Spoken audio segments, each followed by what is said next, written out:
Bonjour, je suis Florent Vianney, je suis chargé d'affaires au BIC InnovUp et j'accompagne la société SMVE Performance depuis février 2021. Ce qui est intéressant sur le premier contact, c'est qu'on a été mis en relation par une entreprise que l'on accompagnait déjà, qui est la start-up Océan Concept, et qui elle-même était en relation avec la société SMVE Performance. Et là, on constate que l'écosystème innovation il joue tout son rôle. Beaucoup de parties de ping-pong dans les locaux du BIC. Non, ça ressemble à quoi? C'est une visite de Florent à peu près tous les 15 jours. Surtout savoir qu'on peut compter sur lui dès qu'on a un souci. Et c'est vrai que... Surtout ça. Surtout. Ouais, surtout, ouais. Il vient surveiller qu'on ait encore de l'argent, qu'on ne flambe pas trop, qu'on sait ce qu'on fait. Il nous accompagne réellement sur tous nos projets, sur surtout des aspects intéressants comme les aspects juridiques, propriété intellectuelle. Il a pas mal de conseils et d'expériences dans le domaine qui font que quand on a une question, on peut se reposer sur lui pour nous filer un coup de main.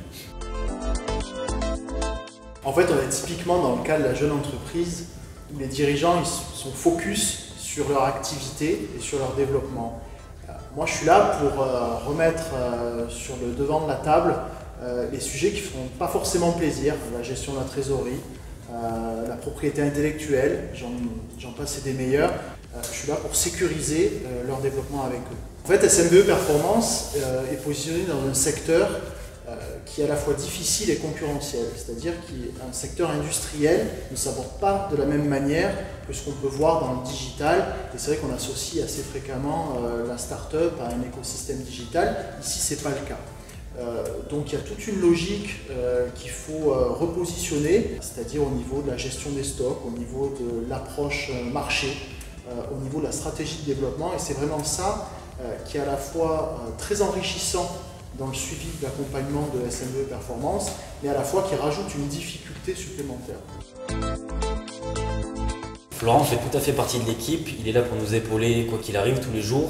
On a des sujets sérieux qu'on traite sérieusement et on a beaucoup de sujets de discussion à côté qui ne font pas forcément partie de l'accompagnement, mais on parle automobile, on parle véhicule, on parle passion, et donc derrière, ce n'est pas seulement un rendez-vous d'accompagnement du BIC qui est sur un créneau horaire, on s'étale, on boit un café, on discute, et donc c'est vraiment un accompagnement moral et personnalisé pour la société.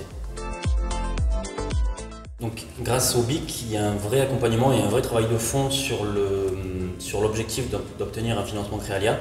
Donc, depuis le début, on travaille avec Florent sur la rédaction du dossier, sur la partie financière, afin d'arriver devant le jury Créalia avec toutes les clés en main pour une réussite pour notre société. Comme toute jeune entreprise, SMVE Performance doit faire face au défi des fonds propres en fait.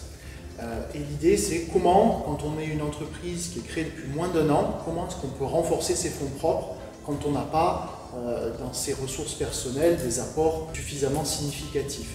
Là, on a le dispositif Créalia, qui est un dispositif réservé aux startups de moins de 3 ans et qui permet, via un endettement personnel, de venir renforcer les fonds propres de la société. Donc ainsi, la société gagne en crédibilité, en puissance comptable, si on peut parler comme ça, et également ce qui permet de faire effet de levier sur des dispositifs de subvention, comme par exemple des dispositifs BPI ou région. Alors, une petite anecdote, c'est sur un des premiers rendez-vous avec Créalia. Donc ce rendez-vous-là est censé être un rendez-vous vraiment où il faut convaincre pour pouvoir voilà, accéder à ce comité. Et là, il y a un membre de l'équipe, dont je ne citerai pas, qui a commis un lapsus révélateur et qui a parlé de marché de niche au lieu de marché de niche. Donc voilà. J'ai eu un petit peu peur sur le coup, mais finalement ça a complètement détendu l'atmosphère et en tout cas ça n'a pas entaché la bonne réussite du dossier.